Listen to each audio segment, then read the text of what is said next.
नमस्कार, खबरें जारी न्यूज 24 पर मैं हूं आपके साथ मकसूद खान। देश में चुनावों की सरगर्मी के साथ ही पार्टियों का दलित प्रेम भी जाग उठा है। आज मध्य प्रदेश के सागर में संत रविदास मंदिर के शिलान्यास के मौके पर प्रधानमंत्री नरेंद्र मोदी ने भी प्रदेश के दलित वोट बैंक को साधने की पूरी कोशिश की है। मध्य प्रदेश के साथ साथ उत्तर प्रदेश और बिहार में भी दलित वोट बैंक पॉलिटिक्स को लेकर पार्टियां जोर शोर से जुटी हैं और सबको इस बात का अच्छी तरह से ये एहसास हो चला है कि जिसके साथ दलित होंगे उसी के पास दिल्ली जाने का टिकट होगा।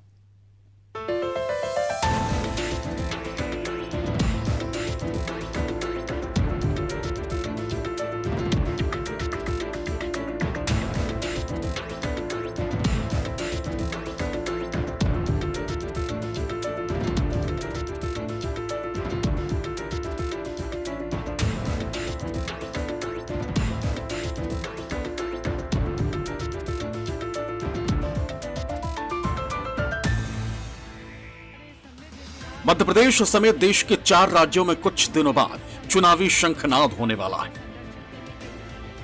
और इसके बाद 2024 में दिल्ली की गद्दी के लिए देश के सभी दल तैयारियों में जुट चुके हैं और चुनावी मौसम में देश के सभी दलों, खासकर बीजेपी और कांग्रेस को दलित, आदिवासी और पिछड़ा वर्ग की याद भी जोर शोर से आने लगी है।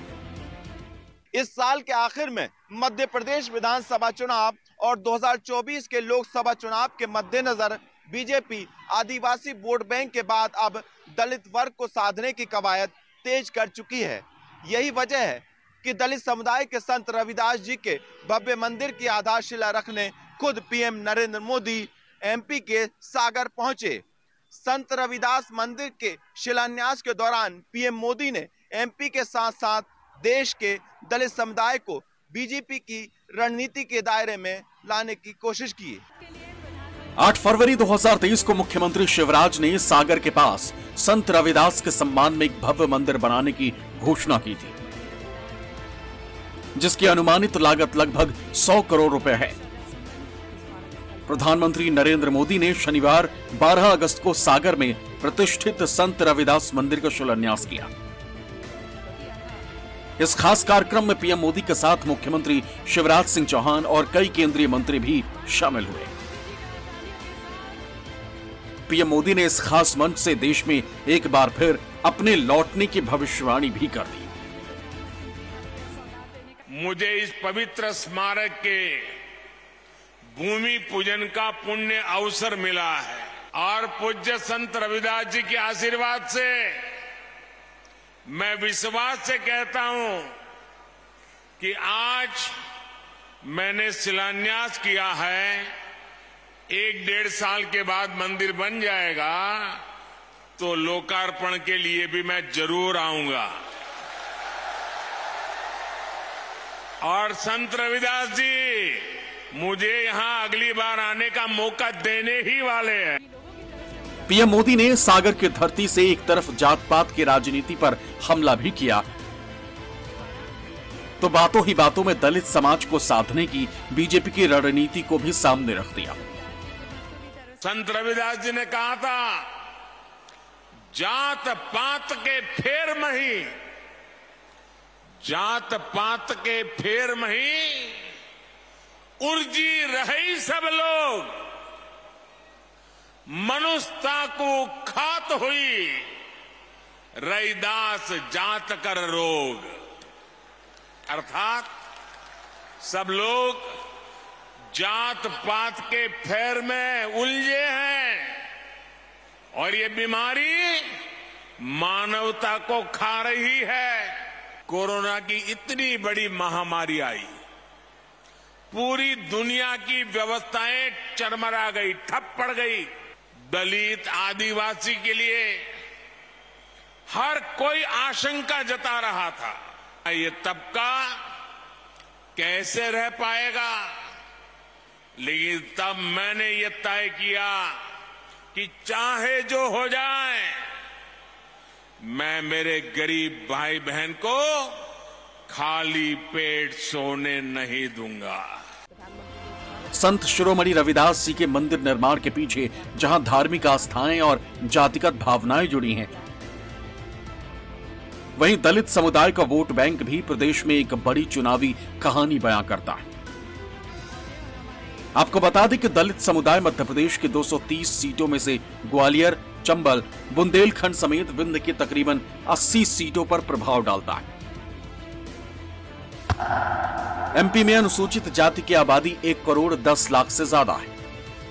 मध्य प्रदेश में अनुसूचित जाति वोटर्स 60 लाख से ज्यादा है। मध्य प्रदेश की कुल जनसंख्या में 16% दलित आबादी है। विधानसभा की 230 सीटों में से अनुसूचित जाति के लिए 35 सीटें आरक्षित की गई। एमपी में अब इन 35 दलित आरक्षित सीटों में से 21 सीटों पर बीजेपी और 14 सीटों पर कांग्रेस का कब्जा है। यही वजह है कि खुद प्रधानमंत्री जब एमपी में चुनावी ऊर्जा को बढ़ाने पहुंचे तो उनके भाषण में भी दलित प्रेम और सेवा की झलक ही नजर आई। आज देश गरीब कल्याण की जितनी भी बड़ी योजनाएं चला रहा है, उसका सबसे बड़ा लाभ दलित, पिछड़ा, आदिवासी समाज को ही हो रहा है। आज देश में आदिवासी बच्चों की पढ़ाई के लिए अच्छे स्कूलों की व्यवस्था हो रही है। आदिवासी क्षेत्रों में 700 एकलव्य आवासीय स्कूल खोले जा रहे हैं। हायर एजुकेशन में जाने के लिए एससी, एसटी, ओबीसी युवा युवतियों के लिए अलग से स्कॉलरशिप की व्यवस्था की गई है। हमारे युवा आत्मनिर्भर बने, अपने सपनों को पूरा कर सके, इसके लिए मुद्रा लोन जैसी योजनाएं भी शुरू की गई हैं। मुद्रा योजना के अब तक जितने लाभार्थी हैं, उनमें बड़ी संख्या में एससी, एसटी समाज के ही मेरे भाई बहन हैं। एससी, एसटी समाज को ध्यान में रखकर हमने स्टैंड अप इंडिया योजना भी शुरू की थी। स्टैंड अप इंडिया के तहत एससी, एसटी समाज के युवाओं को 8,000 करोड़ रुपए की आर्थिक सहायता मिली है। हमारे बहुत से आदिवासी भाई बहन वन संपदा के जरिए अपना जीवन यापन करते हैं। उनके लिए देश वन धन योजना चला रहा है। पीएम मोदी ने मध्य प्रदेश के साथ साथ देश में मौजूद दलितों को भी साथ देने की कोशिश की। प्रधानमंत्री ने अपने संसदीय क्षेत्र वाराणसी से लेकर भोपाल और समूचे देश में दलितों के उत्थान और योगदान का जिक्र करते हुए विपक्ष की राजनीति को नया चैलेंज दे दिया। बनारस में संत रविदास जी की जन्मस्थली पर मंदिर का सौंदर्यीकरण किया गया। मुझे खुद उस कार्यक्रम में जाने का सौभाग्य मिला। यहां भोपाल के गोविंदपुरा में जो ग्लोबल स्किल पार्क बन रहा है, उसका नाम भी संत रविदास के नाम पर रखा गया है। भगवान बिरसा मुंडा के जन्मदिन को देश ने जनजातीय गौरव दिवस के रूप में मनाने की परंपरा शुरू की है। मध्य प्रदेश चुनाव में इस बार कांग्रेस और बीजेपी दोनों के लिए करो या मरो के हालात हैं। जहां शिवराज सरकार एक बार फिर प्रदेश की सत्ता में काबिज होने का दावा कर रही है, वहीं कांग्रेस पिछले चुनावी नतीजों को फिर दोहराना चाहती है। यही वजह है कि सीएम शिवराज और पीएम मोदी का दलित प्रेम कांग्रेस को चुभने लगा है और कांग्रेस को बीजेपी का दलित प्रेम चुनावी टैक्टिक्स नजर आ रहा है। संत रविदास जी महाराज भारत को जोड़ने वाले संत थे। कोई जात नहीं, पात नहीं, ऊंचा नहीं, नीचा नहीं, छोट बड़ सब संबसे। कोई छोटा नहीं, कोई बड़ा नहीं। भक्ति कैसे करें, कर्म कैसे करें, इसका संदेश देने वाले संत रविदास जी महाराज, उनके जीवन और दर्शन पर आधारित ये भव्य स्मारक बनेगा और आने वाली पीढ़ियां भी संत रविदास जी को जानेंगी और उनके बताए मार्ग पर चलेंगी। भारतीय जनता पार्टी को आज सब कुछ याद आने लगा, संत रविदास याद आने लगे, सब कुछ याद आने लगा। ये तो हालत है, पर वो सोचते हैं कि वो जनता का ध्यान मोड़ पाएंगे, वो सोचते हैं कि जनता को फिर से गुमराह कर पाएंगे। पर मध्य प्रदेश के मतदाता ने अब तय कर लिया है कि बड़े प्यार से शिवराज सिंह जी को विदा करेंगे। उत्तर प्रदेश की 47 लोकसभा सीटें ऐसी हैं जहां पर दलित, यादव और मुस्लिम आबादी 50% से भी ज्यादा है। यानी 19% मुसलमान और 21% दलित अगर एक साथ आ जाएं तो वोट शेयर 40% हो जाता है। बीजेपी, समाजवादी पार्टी और मायावती के इसी फॉर्मूले में साल 2014 में ही सेंधमारी कर चुकी है।